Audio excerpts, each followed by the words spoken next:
The hum of fluorescent lights filled the sterile hallway, that constant electric buzz that always seemed to seep into your bones after too many night shifts.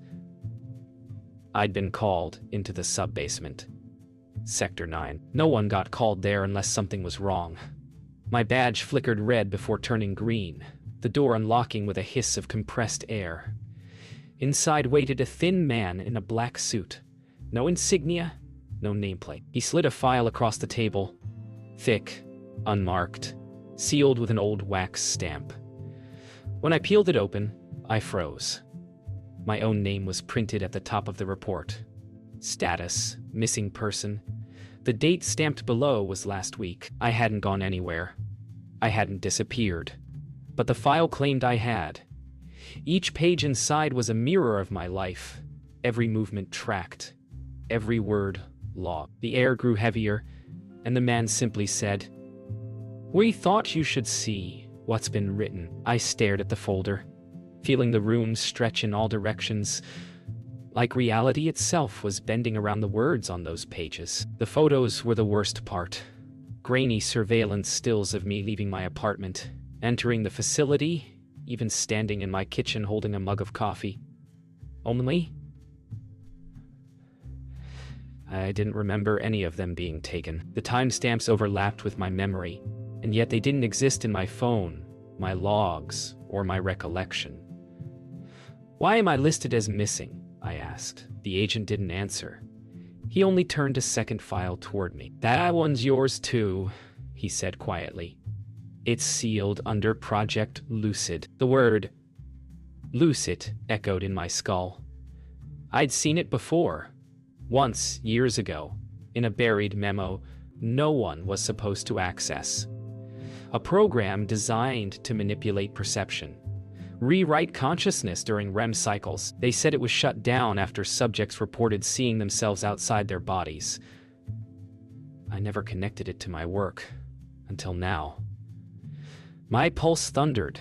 "You think I'm part of that?" I asked. The agent looked at me with something almost human in his eyes. "Fear. We don't think," he murmured. "We know." I left the room with the folder tucked under my arm, the air outside colder, heavier, as if the entire building exhaled behind me. Every camera in the corridor seemed to follow. I caught my reflection in the mirrored glass and hesitated. It blinked a half-second too late. My stomach dropped. I reached for my ID, scanning it again and again. The red light stayed red. No recognition. No clearance. Somewhere deep within the walls, an alarm began to hum, low and mechanical. Maybe it wasn't the system that didn't recognize me. Maybe it was the world. By the time I reached the elevator, my phone had no signal. My reflection in the chrome doors stared back with unfamiliar calm, lips moving a heartbeat before mine did. A whisper pressed against my mind. A memory I didn't own. "You already vanished." I slammed the emergency button. Nothing. The lights flickered, and for a split second, the mirrored surface revealed two of me. One inside, one behind. And then, the world blinked out. When the lights returned, the elevator was gone. Or maybe I was. The walls around me shimmered like liquid glass, their reflections rippling each time I breathed. I stumbled forward, shoes echoing against a corridor I didn't recognize. No signage, no doors, just a long tunnel lit by soft white light that seemed to come from nowhere.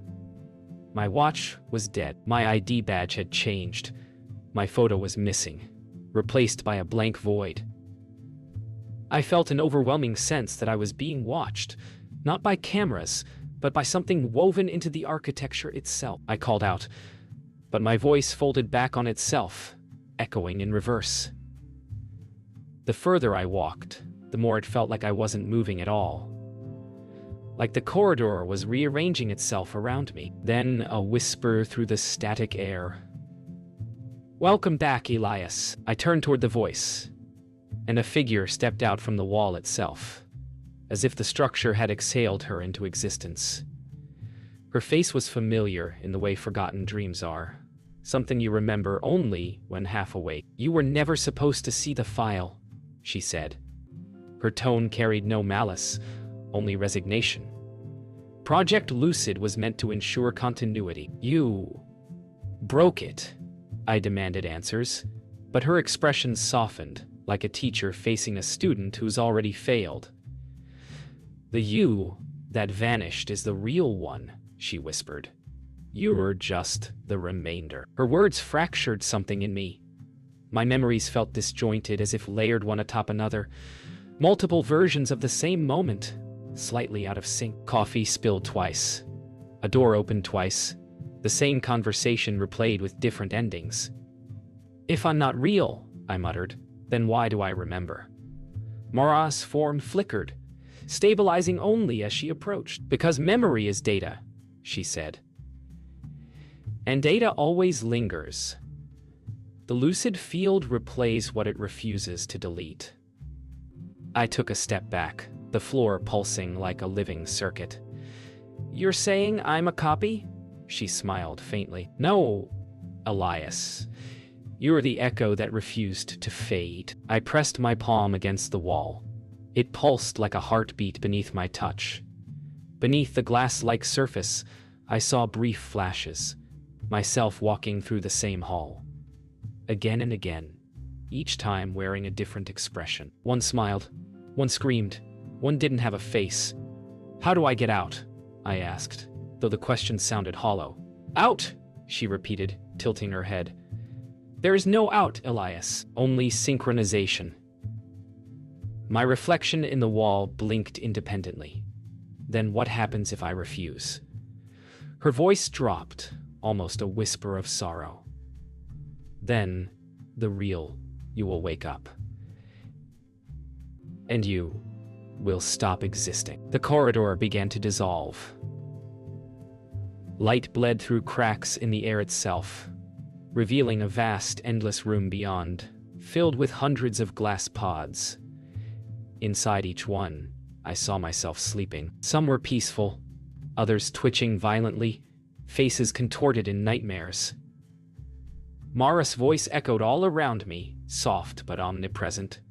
We stored your consciousness across time frames, she said. The system fractured, creating multiple instances. You're one of them, but only one can persist. I stumbled toward the nearest pod and pressed my hand to the glass. The version inside opened its eyes, and it was already looking at me. The sight froze me. 100 versions of my own face mirrored in glass and light. Each pod thrummed with a pulse that beat in rhythm to my heart, like we were all tethered to one unseen machine. I leaned closer to the one staring back, and the reflection tilted its head the opposite way. A faint crack webbed across the glass, spreading outward like veins of light. The other pods began to react, bodies twitching, eyes flickering open, muffled gasps beneath the thick glass. Mara appeared behind me, her voice strained now. You weren't supposed to see them all at once, she said. The synchronization protocol only stabilizes if you believe you're the only one. I stepped back as the first pod shattered with a scream that didn't belong to either of us. The alarms erupted, blaring through the chamber with metallic finality. Each pod began to glow, brighter and brighter. Until the light was blinding, I fell to my knees, shielding my eyes. But the world behind my eyelids pulsed with afterimages. Hundreds of me, screaming soundlessly inside a collapsing simulation. Mara, I shouted. Shut it down! Her silhouette flickered, glitching as static bled through her outline. I can't, she yelled, her voice splitting into echoes. The system is self-repairing. It thinks you're the error. I tried to stand, but the floor felt like water now, warping and rippling beneath my feet. The world was dissolving, and the only thing that remained constant was my own terrified heartbeat. When the light dimmed, I was somewhere else. An observation deck high above a black ocean. The waves shimmered with data streams, glowing symbols weaving across their surfaces. I staggered toward the railing, gasping. My reflection in the dark water below moved before I did. You see now. Mara's voice whispered through the comms, though her body wasn't there. The world you know is only one layer. Beneath it lies the lucid sea, every version of you, floating, waiting for recall. I felt my reflection smile up at me, eerily calm. If one version wakes up, her voice continued, the others drown. I looked down at the reflection that wasn't me, and felt an electric chill crawl up my spine. It reached toward me, fingertips breaking the surface of the liquid reality below. Ripples spread through the lucid sea, and suddenly, faces began rising all around. Hundreds, thousands, each one mine. The air grew thick with static whispers, fragments of my own thoughts, looping, replaying. I remember this, they said. We remember you. My body began to shimmer, edges breaking apart into static fragments. Mara, I shouted, though she didn't answer. Somewhere deep below, my reflection's mouth moved, and I heard my own voice reply, "It's your turn to sleep." Darkness swallowed everything. I woke up in a bed that looked like mine, but the air smelled different. The shadows felt heavier. I stumbled to the mirror and froze. The scar on my jaw was gone. My reflection blinked in sync again. The apartment looked untouched, but on the table sat the same manila folder marked Project Lucid. Inside was a single page. Synchronization complete. My phone buzzed with a new message from an unknown number. Just one line. Report to Sector 9. I stared at the reflection, half expecting it to lag again. But it didn't. This time, it smiled first. The morning felt wrong. Too bright. Too still. As if the world was holding its breath. I moved through the apartment like it belonged to someone else. The coffee pot was warm, half full, though I didn't remember making any. The radio clicked on by itself, static at first, then a familiar voice whispering through the hum. You were reinserted at 600 hours. Monitor integrity. I froze. That voice. It was mine. I turned the dial, but the signal only deepened, overlapping into layers of my own speech. The city outside the window was frozen mid-motion. Cars unmoving, a bird hanging mid-flight. My pulse quickened. It wasn't the world that had paused. It was me who'd been restarted. Outside, the streets shimmered as if wrapped in invisible film. I stepped through the silence, each movement sending ripples through the still air. The sky pulsed faintly, heartbeat rhythms of a world caught between frames. Every screen I passed flickered on, showing my face repeating one phrase, "Report to Sector 9." I tried to look away, but the words followed, appearing on billboards, glass reflections, even the puddles at my feet. Somewhere above, a low mechanical hum rolled across the skyline like thunder. It was familiar, the sound of synchronization. I realized then that the lucid system wasn't buried underground anymore. It had followed me here. The hum grew louder as I neared the government building. It was supposed to be sealed after the incident, yet the front doors slid open without resistance. Inside, the lobby was empty. No guards, no cameras. Just faint traces of voices echoing from somewhere below.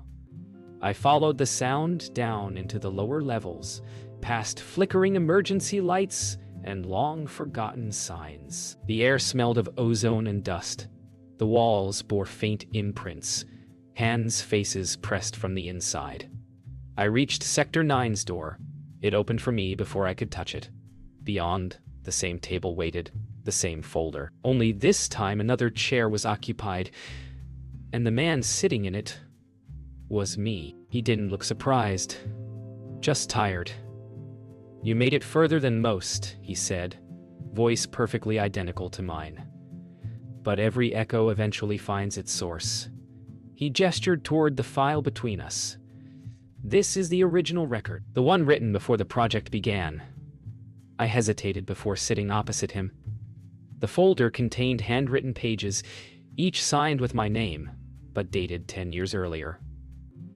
You volunteered, he continued. You asked to be fragmented, to test the persistence of self. My pulse thudded in my ears. Then, why am I here? I whispered. He smiled, slow and knowing, because the real Elias never came back. Silence stretched between us like a taut wire. The other me reached into his coat and slid a small glass device across the table. A fragment of polished crystal pulsing faintly with inner light. The anchor, he said. Break it, and you'll collapse the loop. Everything will merge. One self, one timeline. His eyes narrowed. But you'll never know if you're the real one. I stared at the fragment, the light reflecting in both our eyes. And if I don't break it? I asked. He leaned forward. Then you stay here, and someone else takes your place. For a long moment, neither of us moved. Then the hum of the building shifted, like the world itself was waiting for my choice. The fragment pulsed softly in the silence between us, its glow casting ripples across the cold steel walls. I reached out but stopped halfway, afraid of what touching it would mean. My double watched me with quiet detachment, hands folded like a man who already knew the ending. Every loop ends the same way, he said. You think you can change it, but the system only writes variations, not freedom. I studied him. Same face, same voice, but something in his eyes felt older. If you're me, I said. Why are you trying to stop me? He smiled faintly. Because I tried once, and I failed. The hum deepened beneath us, like a storm building inside the concrete. Somewhere far below, something mechanical began to move. The air vibrated as if the entire facility was exhaling.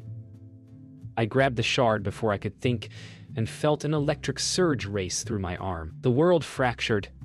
My vision split into thousands of overlapping frames, each showing a different version of this moment.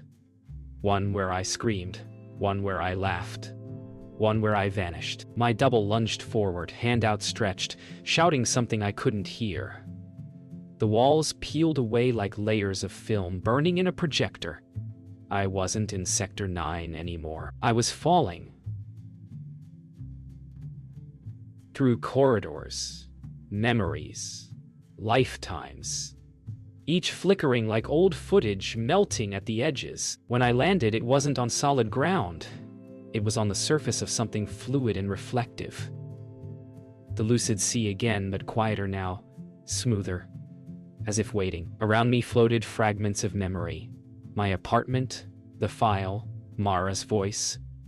Each one shimmered, then sank beneath the glassy surface. A shape emerged, Mara, translucent, her eyes glowing faintly. You broke the anchor, she said softly. Now the system must reconcile. I looked down and saw my reflection, no longer matching me. It was the other Elias, staring up through the water. Which one of us survives? I asked. Neither, she said. Only the original. The reflection began to rise from beneath the water, breaking its surface without sound. His face, my face, was calm, serene, almost peaceful. Let go. The sea around us vibrated with light, a hum filling every direction at once. I looked at Mara. But she was fading, dissolving into motes of white. Is this what you wanted? I asked. Her voice echoed, distant now. It was never about wanting. It was about ending. The reflection placed its hand against mine through the liquid barrier. I felt warmth. Then everything went white. When the light cleared, I was standing in the hallway outside Sector 9. The air was still. My badge flickered green as if nothing had ever happened. The folder in my hand was gone. A faint hum resonated through the walls. Not mechanical this time. Organic, rhythmic, like a pulse. I glanced at my reflection in the glass door. It blinked in perfect sync. No lag, no delay. I started to walk away, telling myself it was over. But as I reached the elevator, I caught a glimpse of my reflection one last time. It was still smiling, long after I stopped. Sleep didn't come that night. Every time I closed my eyes, the hum returned. A low, rhythmic vibration pulsing behind my eyelids like a second heartbeat. I kept seeing flashes. Corridors folding inward. Glass shattering backward. The sea of faces rising in unison. I got up, pacing the apartment, searching for proof that I was still here. My phone was dead again. The clocks had stopped at 3:17. In the window's reflection, the city was dark, except for one light blinking in the distance. The government tower. Sector 9.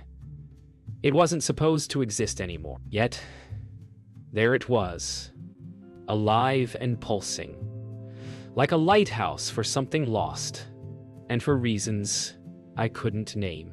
I felt it calling me home. The streets were empty as I walked, the city humming with quiet static. Each step echoed too loudly, bouncing off glass walls that seemed thinner than before. Streetlights flickered in perfect rhythm, as if sensing to my pulse. My thoughts looped on repeat. Had I ended the simulation, or simply reset it? I passed familiar faces in the windows of shops, but when I looked closer, they weren't strangers. They were all me. Different clothes, different moods, frozen mid-gesture. I quickened my pace. The tower loomed larger with every block, its upper floors shimmering with impossible light. Whatever lived inside it now, it wasn't government. It was memory. By the time I reached the tower's base, the doors were already open. No guards, no lights, just a faint smell of ozone. The air hummed with invisible energy, tugging at my thoughts like a current. I stepped inside. The lobby was gone, replaced by a vast expanse of darkness, rippling like liquid glass. In the distance, I saw silhouettes, hundreds again, each one shaped like me, standing motionless, facing inward toward a beam of light that shot up through the ceiling. I felt my legs move on their own. The beam pulsed once, twice. Then the silhouettes began to turn.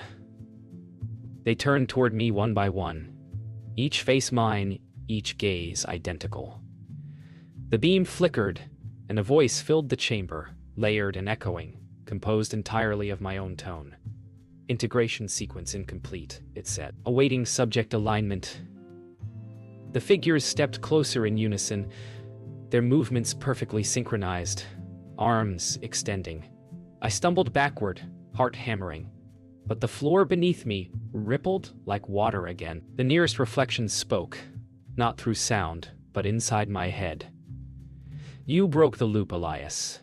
Now the system repairs itself. With you," I screamed, but the sound bent, warped, and folded back into the hum. The light consumed everything. When I opened my eyes, I stood in my apartment again, only smaller, cleaner, quieter. The hum was gone. Outside, dawn painted the sky gold. I exhaled for what felt like the first time in years. Then I noticed it. The mirror on the wall had changed. It no longer reflected the room behind me, only an empty gray horizon stretching forever. I stepped closer. My reflection appeared slowly, like it was deciding to exist. It smiled. "Integration complete," it whispered. The words echoed from nowhere. My reflection raised its hand to the glass. Behind me, the world began to fade. The silence was unbearable. I pressed my palm to the mirror, and the glass felt warm, alive, somehow pulsing with the same faint rhythm I'd come to dread. The reflection watched me like a patient predator. "You shouldn't exist anymore," I whispered. It tilted its head, matching the movement perfectly, yet I sensed it wasn't imitating, it was anticipating. The room behind me dimmed, colors bleeding into gray. "What happens now?" I asked. My reflection's lips moved before mine did, whispering the same words in perfect echo. The air rippled. A fracture ran through the glass, splintering our images into dozens of mirrored shards. In every piece, my reflection was smiling, and I wasn't. The fractures deepened, spreading until the mirror gave way with a shattering sigh. Instead of falling, the shards floated, suspended in midair, like pieces of frozen time. Each fragment showed a different version of me, one screaming, one weeping, one laughing with wild relief. They rotated slowly, orbiting me in silence. Then, from somewhere deep inside the apartment walls, I heard the hum return. It was softer this time, almost like breathing. The shards began to align, forming a doorway of mirrored light. Through it, I could see Sector 9. Not the real one, but a perfect copy, glowing in endless white. I took a step forward. Crossing the threshold felt like walking into my own memory. The walls were pristine again, polished, humming faintly. The folder waited on the table, just like before. But this time I knew what was inside. I reached for it slowly, expecting the familiar surge of dread, but there was none. The pages were blank. Only one sentence appeared as the ink bled upward from the paper. Observer reinstated. Instance stabilized. I looked around and realized there was no one else here. No agents, no Mara, no doubles. The hum vibrated under my skin. It wasn't the building anymore. It was me. I walked through the empty corridors, my footsteps echoing like a heartbeat in an empty chest. Every door opened before I touched it. Every light flickered on in sync with my breathing. Somewhere along the way, I realized the walls were no longer metal. They were glass, reflecting endless copies of me walking beside myself.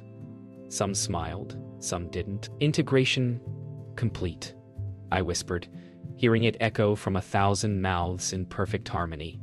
For the first time, the phrase didn't sound like control. It sounded like acceptance. Maybe I hadn't escaped the system. Maybe I'd become it. At the corridor's end waited a single door, the only one without reflection. I paused, hand trembling over the handle.